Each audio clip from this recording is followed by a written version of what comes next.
एक बात मुझे आपको नोट करवानी है, मुझे आपको बताना है कि आज की बात जो आप 9 बजे से देखते हैं इसका टाइम बदलेगा और 15 जून से ये शो आप देख सकेंगे 8:30 बजे से। नहीं, ये डैमेज तो कंट्रोल नहीं होगा। इस बार विदेश मंत्री एस जयशंकर की तरफ से कड़ी टिप्पणी रखी गई है।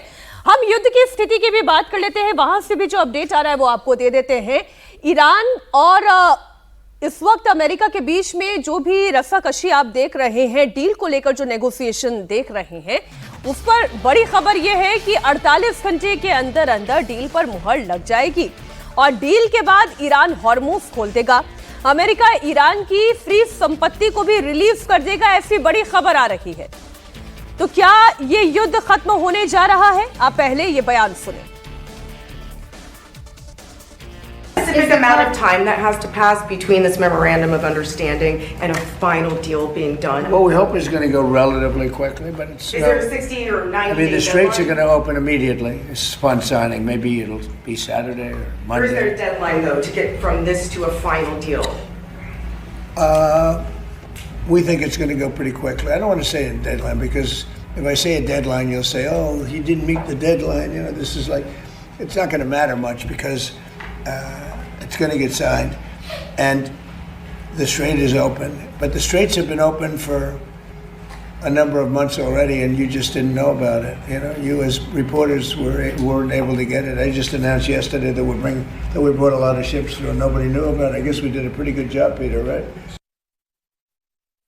Essentially, most important paragraph to me: Iran will, in no way, shape, or form, have a nuclear weapon or purchase a nuclear weapon. But is this just a concept of that agreement when it comes to nuclear? You said this was just a concept of that agreement. So is this just essentially setting the stage for deeper talks on nuclear? It's a very strong memorandum of understanding. That is a little conceptual, but it's something that's going to get done. And if it doesn't get done for any reason, which I can't imagine that not happening, they want to sign it as much as I do or more.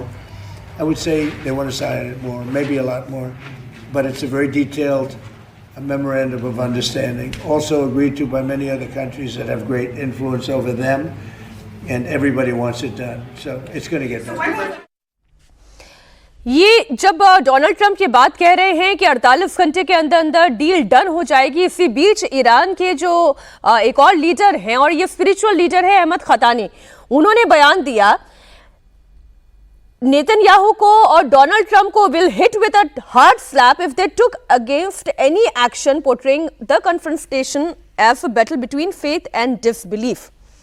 आप एक तरफ बात कर रहे हैं अजीत जी कि जोरदार तमाचा आपके चेहरे पर मारेंगे, दूसरी तरफ डोनाल्ड ट्रंप ये कह रहे हैं कि हमने एक डील का पूरा एमओयू तैयार कर लिया है। ये अंडरस्टैंडिंग है क्या?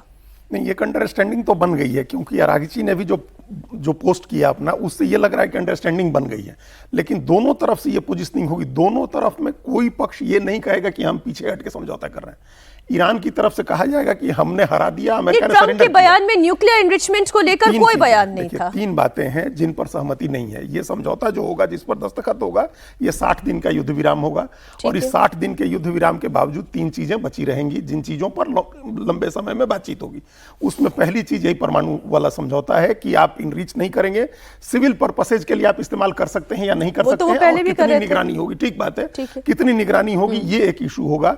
दूसरा, जो संपत्ति जब्त है ईरान की जगह जगह पर, उसको खोलेंगे और ईरान के ऊपर जो पाबंदी लगाई गई है, इंटरनेशनल सैंक्शंस हैं, उस सैंक्शंस को हटाएंगे या नहीं हटाएंगे, ये दूसरा इशू है। और तीसरा इशू है कि जो युद्ध के कारण नुकसान हुआ है उसके मुआवजे का क्या तंत्र बनेगा। ये 3 इशू अनरिजॉल्व रहेंगे, इन पर एक सहमति बनेगी, इनका एक ब्रॉडर फ्रेमवर्क तय हो जाएगा, उस फ्रेमवर्क में आगे बातचीत होती रहेगी। 60 दिन के लिए एक युद्ध विराम पर समझौता हॉर्मुज खुल जाएगा। नहीं, देखिए वो तो बिल्कुल सेंट्रल पॉइंट है कि हॉर्मुज नहीं खुलेगा तो अमेरिका उस डील को मानेगा नहीं। सबसे जो इसमें डिफरेंस क्या आ रहा है वो डिटेल का आ रहा है। अमेरिका ये कह रहा है कि आपकी जितने भी मांगे हैं, कि आपके जो लगभग 120 बिलियन डॉलर जो फ्रोजन एसेट्स हैं, उसको हम तुरंत नहीं खोलेंगे, वो परफॉर्मेंस बेस्ड होगा, हम देखेंगे कि डील के बाद आप कैसे करें। ईरान चाहता है कि तुरंत हो जाए।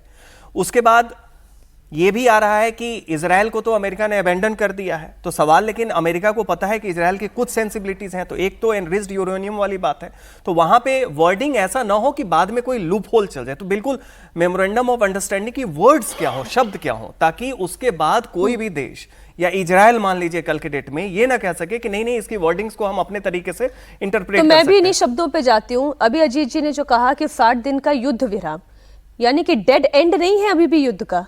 नहीं बिल्कुल नहीं है, अभी तो डेस्परेशन है यूएस की, ईरान भी चाह रहा है, क्योंकि देखिए अभी वहां पे इस बार मॉनसून का फेलियर के कारण तेहरान में जो पानी की कमी है, और जो अमेरिका अभी लेटेस्ट वो जो प्रेशराइज करने की जो टैक्टिक्स है, वाटर मैनेजमेंट फैसिलिटीज पे अटैक हो रहा है। तो ये देखिए जितना भी हमले हो रहे हैं ट्रंप वगैरह के, वो सब क्या है कि डील के लिए ईरान जो अभी तक बेअदबी कर रहा है उसको प्रेशराइज करो। वैसी स्थिति में ईरान भी चाहता है, लेकिन सवाल वही है कि कोई भी देश किसी भी ऐसे सूरत में नहीं करेगा जिसमें बाद में ये कहे कि हम जीत गए या हम हार गए, और दूसरा उसको लेके इजराइल को कहीं भी कोई लूपहोल मिल सके करने का। तो हम ये कह सकते हैं कि ईरान और अमेरिका इजराइल के बीच में चल रहा है ये युद्ध अभी डेड एंड पे भले ही ना आ रहा हो, लेकिन एक ऐसी अंडरस्टैंडिंग दोनों देशों के बीच में तैयार हो रही है जहां पर इस संघर्ष विराम की स्थिति हम देखने वाले हैं बहुत जल्द।